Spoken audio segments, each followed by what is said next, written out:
you have to fully understand. I mean, certainly the underwriting and knowing what's a good deal, when am I going to make money, how long am I going to hold it, what's the real outcome for investors, should I be paying them cash flow during the ownership of this property, or is it just one big check for appreciation after we sell it? Whatever you happen to decide you want to do, whatever investors want, those are the things that you have to know how to do.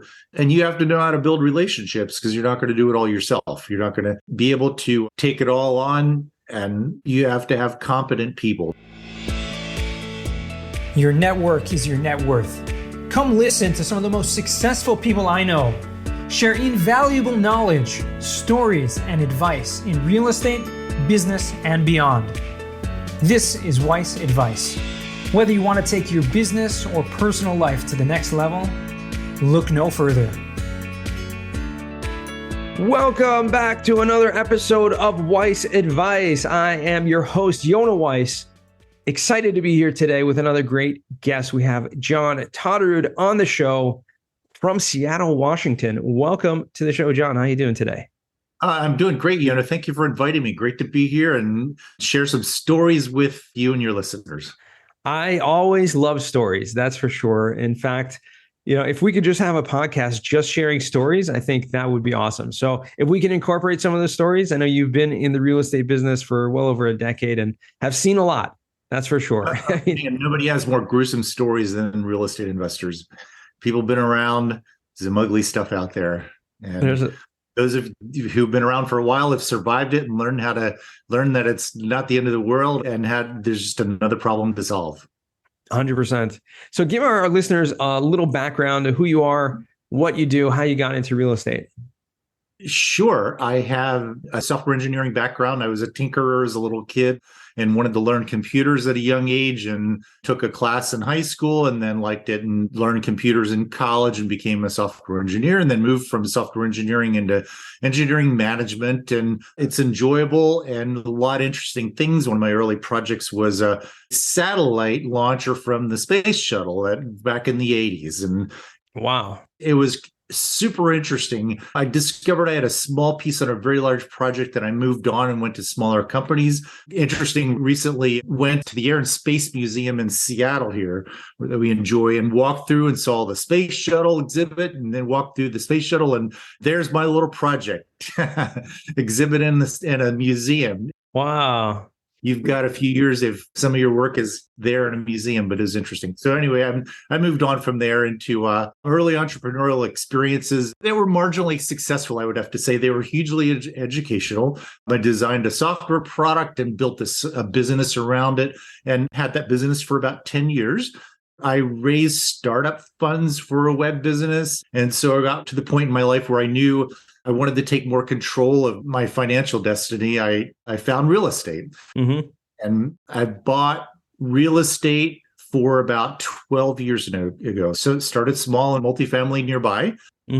Owned in management properties, did all the property management, ran down to fix things, and took calls in the middle of the day when I had a W-2 job. Very difficult. I had to find people to do that, and kind of you work your way through it. If you have a mindset of, I don't know everything, and I know I'm not going to know everything, but I know how to figure things out, then you can move through it. And so you find people to do things. You learn how to create leases. You learn how to put ads out for tenants and interview tenants and improve property. And you learn about income, then how it relates to the value of the property and all those things. And so I had small properties nearby and grew the income, sold them after a short while, bought bigger properties, had property managers in each of the little stages along the line, and discovered that I own a property 3 hours away. Well, I'm not going to drive there every week. I have a property manager. And so it's, okay, how do you deal with the property manager? How do you find them and all that? And so then you realize I've got a property that's completely managed by another manager I could own anywhere in the US. And so that's what I started doing. I went to conferences. I'm a fan of conferences. A lot of, I've met you, of course, and I met a bunch of other people that are good friends to me to this day from conferences. And I learn from them, learn from the people who sponsor, and learn from the people that I meet. And they became partners in some cases and friends in others and investors in other cases, and learned the whole syndication model along the line, and took classes and went to a lot of like weekend classes. Those are super helpful as well. And I've been in coaching programs and have syndicated. I've been syndicating for about 6 years now. Started small in South Carolina, and like the Southeast, as I mentioned to you earlier, I'm from the East Coast. I like the whole East Coast area and the Southeast in particular, and I liked it. I discovered that it became real competitive and then moved it inland toward the Midwest. Sure. That's where I've focused since then. So my multifamily is in that area today. Awesome. So where did you venture out from investing in Seattle and the Pacific Northwest first when you decided to invest out of state? Was it in the Carolinas? Yes, I called into the Carolinas. I learned early to make broker relationships and found the brokers, called them and got to know them. They got to know me. I'm super big on that still today. And I talked to some in South Carolina in particular, and upstate South Carolina, and that was where my first property was. Amazing. And do you still own some properties in Seattle or in Washington? No, I do not. Sold it all. Okay. Yeah. I mean, it's a nice area to live. And as I'm sure a lot of people tell you, it's become difficult for owners and landlords. They've changed laws and regulations, and they're probably not going to get better anytime soon.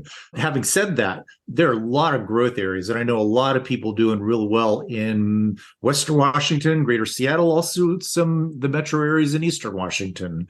They're desirable places to live, and there's a lot of fantastic things to do here. I'm a huge outdoors aficionado. I love a lot of the outdoor sports and spend my time there. And so that's the reason to be here.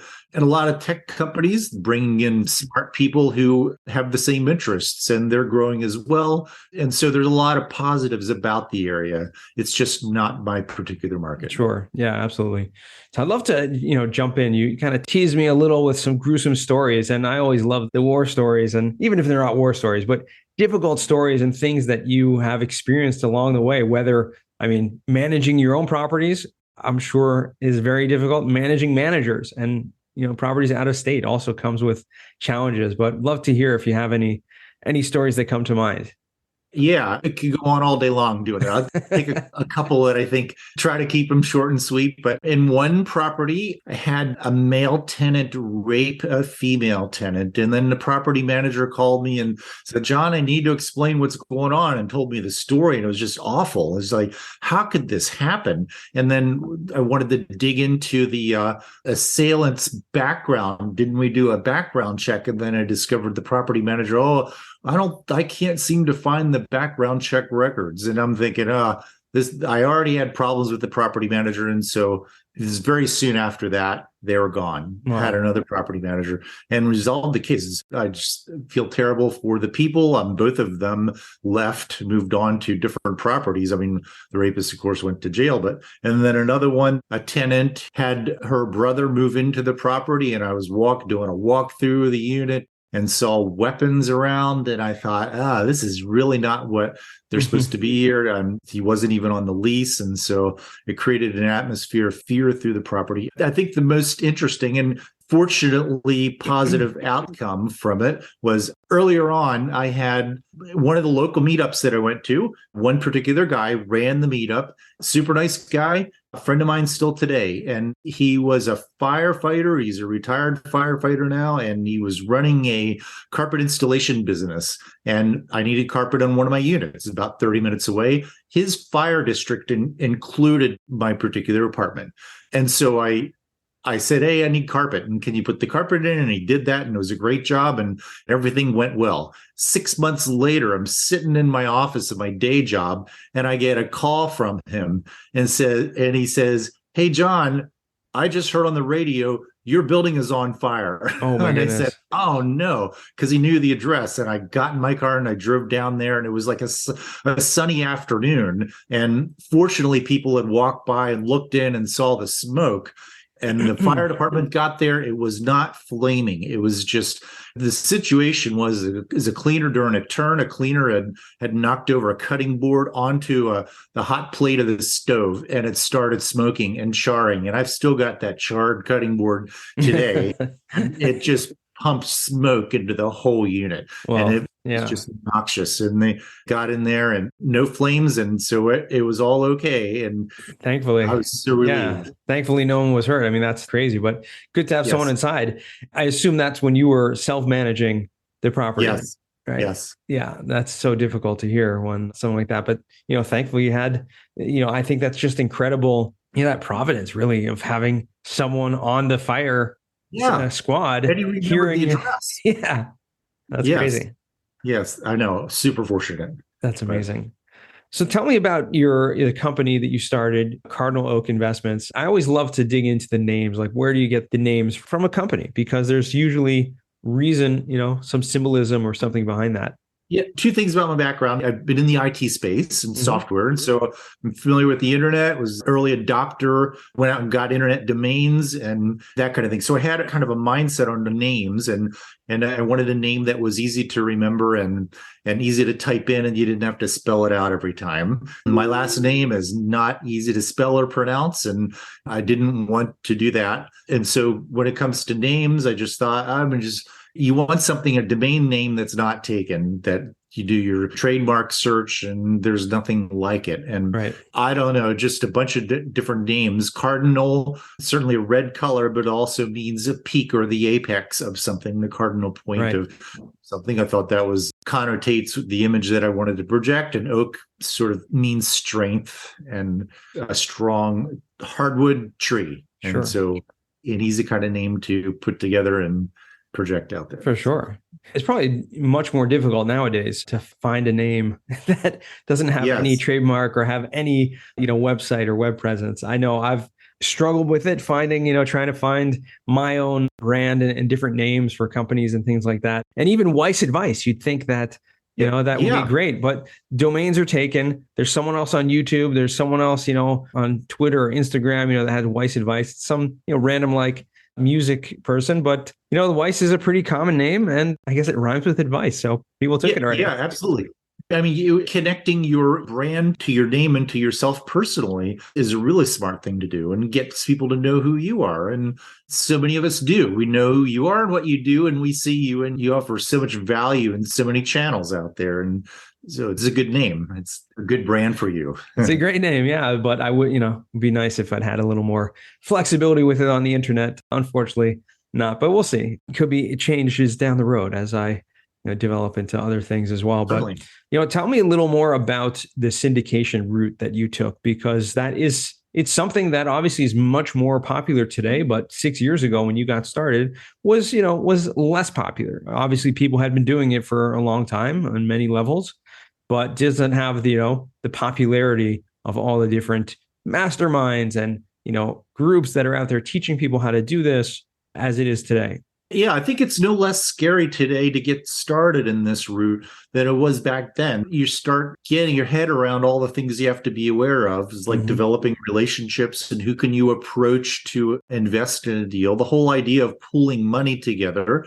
There's several different ways of doing it. Syndication is only one of them. Certainly people do joint ventures and other models, and those work too. Getting people involved in the business or not involved. It's just your personal choice.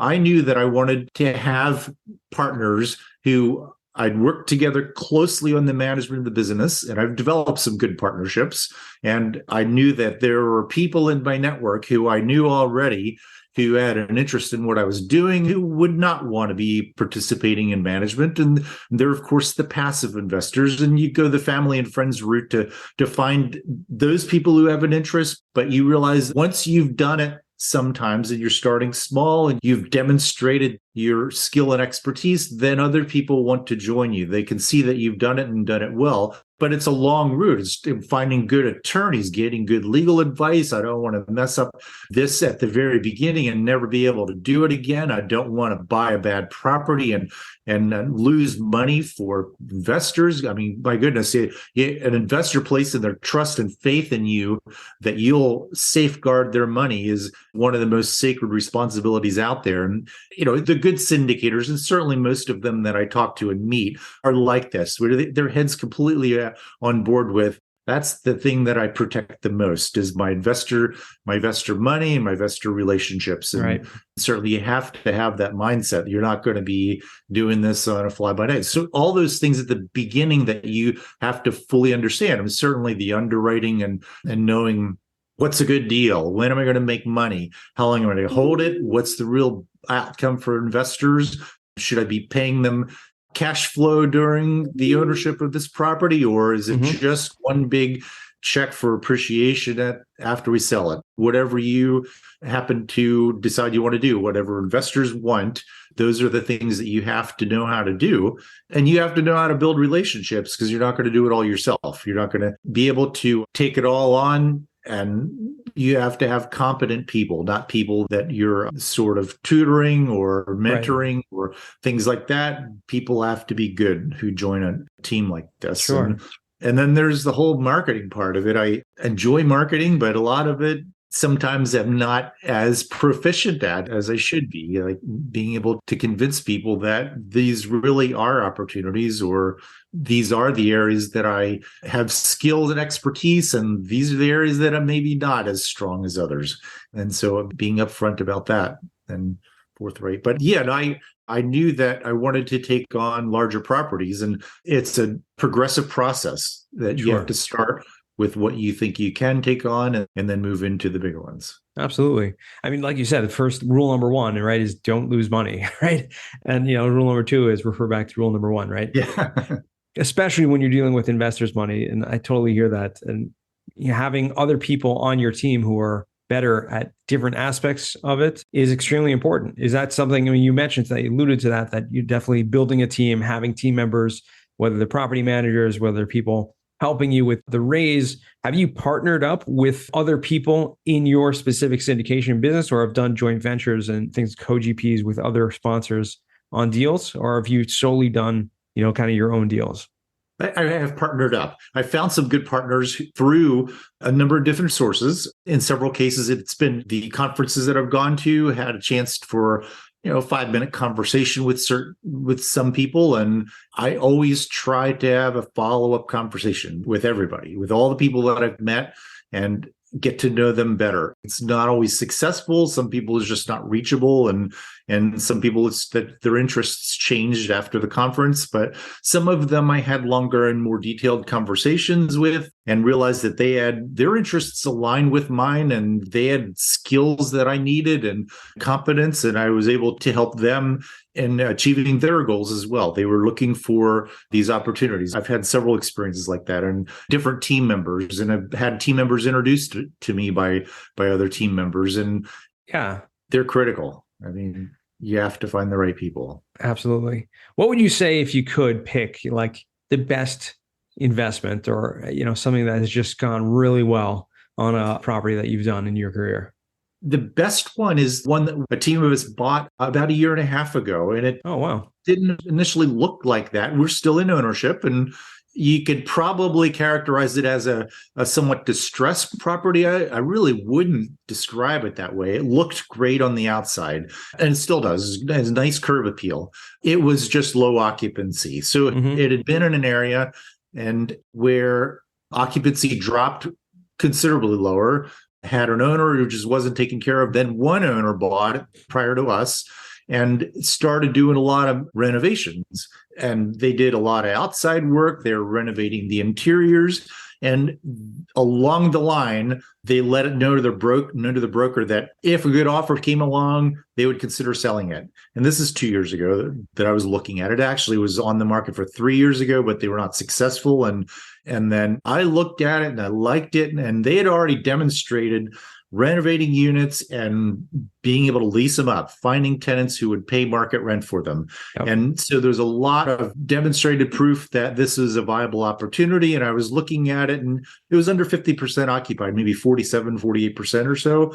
And so found a team interested and could see the opportunity, and raised money and raised capital improvement funds, renovation funds, and closed it about 1.5 years ago, like in the summertime of 21, and then set to work renovating and leasing up. Yeah. And since then, we've been successful. We have renovated really all the units that have become available. Some of them are tenants are renewing and they're paying market rents, and so we're leaving them alone. But those units we've renovated, and not major renovations. We're not trying to over renovate it, but we were able to achieve market rents. We're not trying to push the rents super high, but just get the units rented and get some super low rents brought to market, those kinds of things. And it's added a lot of value. We've been starting to pay distributions to our investors. They knew it'd be over a year before they saw cash distributions, and they were fine with that. They kind of went into it with that deal, and we've been successful with it. And That's we awesome. added a lot of value. And if the interest rate market would just cooperate a little, Yeah, right. it'd be even more value. But For sure. we're really pleased with the way that one's turned out. What was the reason why it had such low occupancy to begin with? Was it, demographics or just problems with the property itself, property management? Yes. Well, we've heard different stories. This is the owner before the last owner. Presumably some owners, this is in Oklahoma, this property is in, and some owners from Chicago were in maybe over the last 10 or 12 years and just drove it into the ground. They were not very attentive, and they had other properties in that area as well, and apparently did the same thing to them. Wow. Occupancy went down considerably. For the life of me, I don't understand how somebody can do that. There's a lot of hands-off, long-distance owners, I guess, who Strange. Their priorities changed. Maybe it was just not something they cared much about, that they lost a little bit of money. Maybe it was a small drop in the bucket for them. Didn't care too much about. Who knows? I don't know the reason, but occupancy dropped much lower than 47% that we. Wow. Yeah. Well, I guess the bright side of that story is, find out what other properties they own. Yes. And if they try to find them also and buy them also. Wow. That's a great story. It's good to hear kind of finding a property with that kind of opportunity on it. A lot of people would overlook a property that has such low occupancy because, it's a bigger challenge, obviously. It is, yes. I would say, honestly, for my investor base, there's not a huge appetite for taking big risks like that. It's my preference to find a stabilized property that still needs work, or where there's an opportunity to do work. Sure. And a lot of older classic units where renovating them, not spending $20,000, but maybe $10,000 or so on a unit, would improve it significantly and attract a more interested tenant who is maybe more desirable for that area. And there's a strong tenant base, a renter base that is looking for nicer places to live. Right. And I see it as serving a community, providing a need for a community and helping a community grow in important ways. But those are where my interests are, as opposed to finding distressed properties. Those are great opportunities, but they're a little more of a challenge that I'd want to take on in the future. Absolutely. Awesome. So let's transition now, if we can, John, to what we call the final four. These are 4 questions I'm going to ask that I ask every guest. And the first one to you is, what's the worst job that you ever had? Well, let's see. Being in the IT industry, I've had a lot of different roles. And in fact, I had a period of time where I was in consulting. And consulting is sort of notorious for losing jobs. And you're in a consulting project and you get notified on Thursday that Friday's your last day. Oh boy. You can do that in consulting because their plans change. I was with a consulting firm. It had a kind of a reputation for terminating people for arbitrary reasons. And I expected my experience to be different, but I got caught up in it. And it been in technology management. I like working on the different projects. It was new learning opportunities, and I changed jobs, but was told projects were ending and a little too often. And it just became too uncomfortable for me. And so I knew I would be out on the street on any time. I just chose that career in consulting, and consultants get shown the door pretty quickly. That's unfortunate to hear, but I guess it's just part of the business model. Yes. Yeah. Second question, what's a book you've read that's given you a paradigm shift? One of the most impactful books that I've read, I've read a lot of business books, and certainly Who Not How, everybody's read. Most people read it. It's a great book. I made me think and change businesses a lot, but probably the most one is a book called Living with a Seal. It is a book. Who is it? Jesse Itzler, I think. And he wrote it about David Goggins. David Right. Goggins is a Navy SEAL, and David Goggins was kind of anonymous in the book, but it was about Jesse bringing David in to live with him for a month to train him, and all the things that David Goggins said, here, do this, and now do this, and now do this, and all these physical things. Jesse, I guess, is a pretty prolific athlete, a long distance runner, but he had never done anything like what he's being told to do. And his attitude at the beginning of that month was, okay, I'm done because I'm tired. And David Goggins would say, you're not done, you stay and keep doing it until you are done. And so it's kind of this mind shift and a complete realization that his body could do so much more than what had any idea it could. And when you change your body, you change your mind. Your mind shifts. And when you start realizing what your body can do, you realize you can take on so many more things in life that you had just had no concept you were capable of. Amazing. Yeah. The book has come up in the past on the show, and I'm glad you brought it up again, because I'll move it up on the list because I haven't gotten to it yet, but just seems so fascinating. And the lessons there, ring true, definitely. So yeah, it's just rough around the edges, but it's a good read. Yeah. I mean, usually the ones that are a little rough around the edges are the ones that you need to read. Third question, what's a skill or talent that you would like to learn? It is playing the piano. I've had a musical background from when I was young, and music was kind of the center of my life all through high school and into college. And I've always enjoyed music from a playing perspective, but I never played piano. I mean, I took lessons when I was a really little kid, but for the most part, never played piano. Now I'm starting to play, and it is a skill or talent that I want, because I definitely don't have it yet today. And it's going to take time. Taking lessons and trying and practicing. But man, I have a lot of respect for people who are good at it. That's right. Yeah, it's a beautiful, beautiful instrument, and music is so special. So that's great. Well, I wish you luck continuing with that. Thank you. And finally, what does success mean to you? Success to me means I have personal freedoms to do what I choose and to support the causes that I choose, and to know that my family is comfortable. And it could be, it's not always with a dollar sign on it or a price tag. It's, in my case, financial success translates to successes in other areas of my life, and freedom from the ability of anybody else to step in and tell you things that you don't want to hear, or change your life, or try to force you in directions that you don't want to go. I mean, it's complete financial freedom and liberty, and that's what success means to me for the most part. Awesome. Well, I love that definition, and wish you much continued success in that regard. And, really just want to thank you for taking the time out, spending with us today. And where can our listeners find you or reach out to you if they want? Thank you. You can reach me in a number of different ways. You can go to my website, cardinaloak.com, or you can check out learnaboutapartments.com. There's a little bit of better information there, or contact me directly at my email. My email is John, John, at cardinaloak, cardinaloak.com. All right. And we'll make sure to put that on the show notes. And, just want to thank you again for joining us. Been very educational. Always love the stories. Always love hearing the background. Great talking with you as well. Appreciate it. Yeah. And to our listeners, thank you guys for joining again all the way to the end. And remember, until next time, the best advice comes only when you ask. Real quick, I have one question for you. Did you like this episode? If you did, I want to ask you a huge favor. See, the biggest thing that helps this podcast grow and that will spread this message to the whole world is that if you leave a review, a rating, and subscribe to the podcast. What that does is it basically tells the platforms that this podcast is out on is that you like my stuff and I'm doing something right. So take a few seconds out of your day, hit that subscribe button, leave a rating or review. I would be extremely grateful.